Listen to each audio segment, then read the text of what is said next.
দুপুরে গোসল করে কিন্তু কাপড়গুলো রেখে অফিস থেকে এসে তারপর ধুয়ে দিব। প্রতিদিন বলে যাবি কিন্তু আমার কথা শুনো। তুই সারাদিন অফিসে কাজ, তারপর আবার অফিস থেকে ফিরবার বাজার করে আনে, সন্ধ্যায় বাসায় এসে সে বাজারগুলো রান্না করি, তুই কাজ করিস, তারপরে তোর জন্য আমরা কি কাজ জমিয়ে রাখবো নাকি? হ্যাঁ রাখবে, কারণ তোমরা দুজন অসুস্থ। তোমরা যদি আরো বেশি অসুস্থ হয়ে যায় তখন আমার কি হবে? হ্যাঁ মনে হয় জানি আমরা হলো তোর ছেলে মেয়ে আর তুই হলো আমাদের মা। মনে হওয়ার কি আছে, সব সন্তানের কাজ তার বাবা মা সন্তানের মতো। শোনো, 4টার দিকে তোমরা রেডি হয়ে, কিন্তু ডাক্তারের কাছে সিরিয়াল দিয়েছি। এসেছো? তাড়াতাড়ি ওঠো। তুমি যত দেরি করে বের হও, সবসময় কি এত টান টান সময় অফিসে যাওয়া যায়? বাসার সব কাজ গোছাতে গোছাতে বিদায় জানাতে যে দেরি। তোমাকে বলেছি না প্রতিদিন আসার দরকার নেই। টাকার জন্য এইটুকু কষ্ট আমাকে করতেই হয়। যেতে তোমার সাথে যতটুকু আমার কথা হয়, তুমি আমাকে সময় দাও। একটা ফোন কলও ঠিক মতো ধরো না। আর যতটুকু সময় পাই বাবা মার খোঁজ নিতে হয়। ঠিক 2 মিনিট সময় আমাকে দেওয়া যায়? আচ্ছা সরি। হ্যাঁ এই রিক্সা, আচ্ছা তুমি যাও তাইলে অফিসে। হ্যাঁ আমি রিক্সা করে চলে যাচ্ছি। মানে কি? আমার কাছে তো বাইক আগে নামিয়ে দিয়ে তারপর অফিসে যাবো। বাইকে আমি যাবো না। অবিবাহিত তুমি প্রতিদিন বাইকে গেলে মানুষজন কি মনে করবে? কি মনে করবে? কিছু মনে করবে। আমি কি তোমার বিয়ে করাবো? অফিসে দেরি হয়ে যাচ্ছে, যাও তো।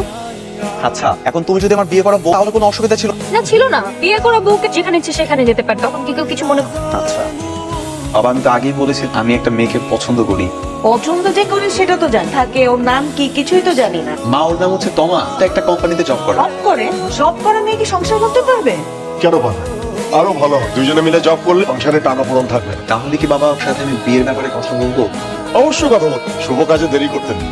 ঠিক আছে, একটা গুড নিউজ আছে তোমার জন্য। কি গুড নিউজ বলো তো? বাবাকে আমাদের বিষয়টা নিয়ে জানিয়ে তারা তোমার সাথে আমাকে বিয়ে দিতে রাজি হয়েছে। বিয়ের বিষয়ে কথা বলেছো? আমাকে একবার বলেছে আমি এখন বিয়ে করবো, আমার অনুমতি না বিয়ের বিষয়ে কথা বলতে গেছো কেন? অনুমতি নেওয়ার কি আছে? আজকে সকালবেলা আমাকে ইনডিরেক্টলি বউ বানানোর কথা বলবো। বউ বানালে কেউ আর কোনো কিছু বলতে পারবে না। তুমি আমি যখন ঘুরে বেড়াতে পারবো। ভুল ধারণা, আমি এখন বিয়ে করবো না, বাবা আমাকে না করে।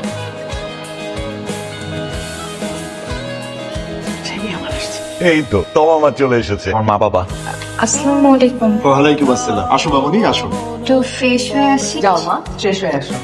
তুই যে এত সুন্দর একটা পছন্দ করিস, কই আমাকে তো আগে বলিস। বলার প্রয়োজন মনে করিনি। বিয়ের প্রস্তাব নিয়ে এসেছে, এখন ওরা তোর জন্য অপেক্ষা করে। মা আমি বলেছিলাম আমি এখন বিয়ে করবো না। এমন ভালো পরিবার, এমন ভালো ছেলে কখনো পাওয়া যায় না। কথা বলিস না, তাড়াতাড়ি রেডি হ। ছেলে মেয়ে দুজন দুজনকে যখন পছন্দ করে, আমাদের আর যাচাই বাছাই করার কিছুই নেই। আলহামদুলিল্লাহ। আলহামদুলিল্লাহ। কি ব্যাপার, তোমার কি মন খারাপ? বাবা মাকে মিস করছি, ছাড়া কখনো থাকিনি তো। বুঝতে পেরেছি। ভেবে দেখো আজকের এই দিনটা আমাদের জন্য কতটা আনন্দের, তাই আমাদের ভালোবাসা পূর্ণতা পায়। অবশ্য আর বিশ্বাস থেকে সম্পর্ক পূর্ণতা পাই, তাই না? জানো তো, এই ঘরটা এতদিন আমি একা থাকতাম, এখন তুমি আমি দুজন মিলে থাকবো। এই 2 জন থেকে 3 জন। আর একটা সময় সে সন্তান বড় হয়েছে, যদি সে সন্তান মেয়ে হয় তাকে বিয়ে দিয়ে শ্বশুর বাড়ি পাঠিয়ে দিতে হবে। তখন আমরা দুজনে আবার একা হয়ে যাবো। এটাই তো পৃথিবীর নিয়ম। ওয়ালাইকুম আসসালাম। কেমন আছো? ভালো আছে। বাবা আগে ফোন করবি না? একটু ভালো মন্দ রান্না করতাম, আমার প্রথম আসছে বিয়ের পর। না না মা, সমস্যা নেই। সকালবেলায় খেয়ে বের হয়েছে অফিসে যাওয়ার জন্য। তুমি যাও না, একটু 10 মিনিটের মধ্যে বাবা আমাকে খাইয়ে দিয়ে তারপর বেরোচ্ছে। হ্যাঁ ঠিক আছে। তোর বাবাকে ভালো করে খাবো। বাবা চা। বোমা, কি বাবা? তোমার হাতে কাজ আছে নাকি? না থাকে তাহলে একটু বসো।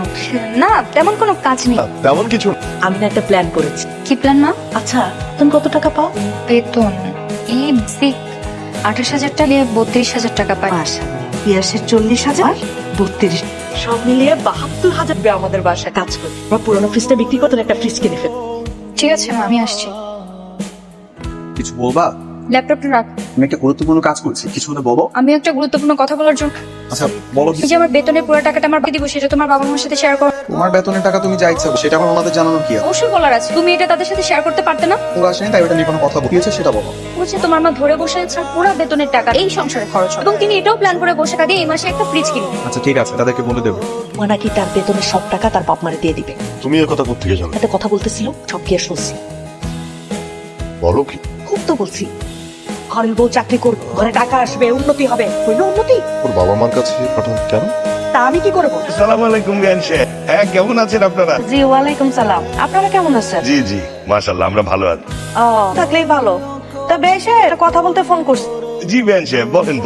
আমাদের পরিবারের সদস্য সংখ্যা আগে 3 জন ছিল, এখন 4 জন হয়। কয়দিন পরে ওদের বাচ্চা কাচ্চা, তখন তো সদস্য সংখ্যা আরো বাড়বে না? তা তো হবে, তা তো হবে। তাই এখন যদি টাকা পয়সা না জমা, টাকা পয়সা খরচ করে ফেলে, তাহলে কি অবস্থা হবে বলেন? না আসলে কিছু টাকা তো ওদের জমানো উচিত।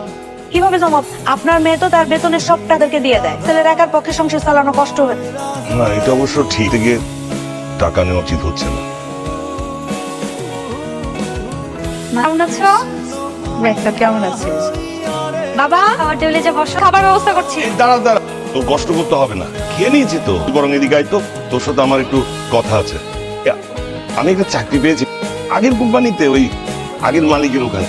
চাকরি পেয়েছো?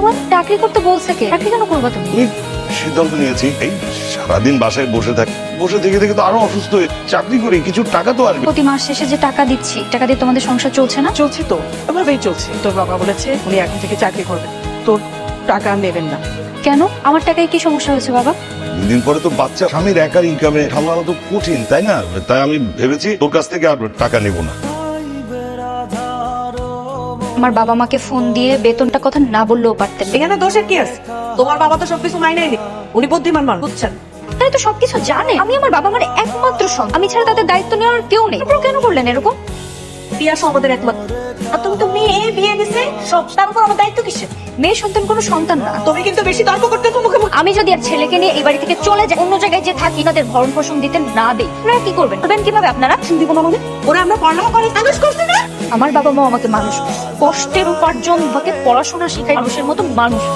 তাদের কষ্ট আপনারা কেন ভোগ করবেন? তোমা ঘরে চলো। না, আমি রুমে যাবো না। তুমি আগে তোমার মাকে জবাব দিতে বলো। বাড়াবাড়ি হচ্ছে কিন্তু, বলছে আমার সাথে রুমে যেতে। চলে আমি যাবো না, আমার মাকে জবাব দিতে হবে। মা তোমার কি জবাব দিবে? তুমি আগে আমার প্রশ্নের উত্তর দাও। তুমি যে প্রত্যেকদিন সকালবেলায় বাসা থেকে বের হয়ে আগে নিজের মা বাবার সঙ্গে দেখা করো, অফিসে গিয়ে সারাক্ষণ তাদের সাথে ফোনে কথা বলো, বলতে পারবে এই দুটো মানুষকে তুমি কখনো ফোন দিয়ে খোঁজ খবর না? তো দরকারই পড়ে নেই। আমি প্রতিদিন ওনাদের সাথে থাকছি, রান্না করে খাওয়াচ্ছি, খোঁজ খবর রাখছি। ফোন দেওয়ার কি আছে? কিন্তু আমি আমার বাবা মার সাথে থাকছি, খোঁজ খবর রাখার কেউ নেই। তোমার আর কোনো দায়িত্ব নাই, এছাড়া তুমি যা কিছু করতেছো তো তোমার কোনো দোষ না। আমার মা তোমাকে কিছু বলে সেটা দোষ। আমি আমার শ্বশুর শাশুড়ি সঠিকভাবে আমার দায়িত্ব পালন করছি। তুমি গিরগিটির সাথে আমি সংসার করবো না। সংসার নিয়ে তুমি থাকো, আর আমি গেলাম দায়িত্ব পালন করতে।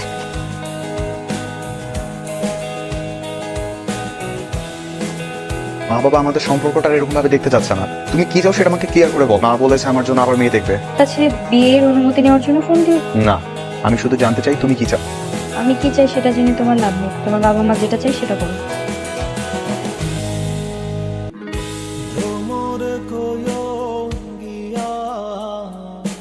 হ্যালো, তোমার সাথে আজকে একটা মেয়েকে দেখলাম, ফুচকা খাচ্ছি। ওর নাম সামিরা।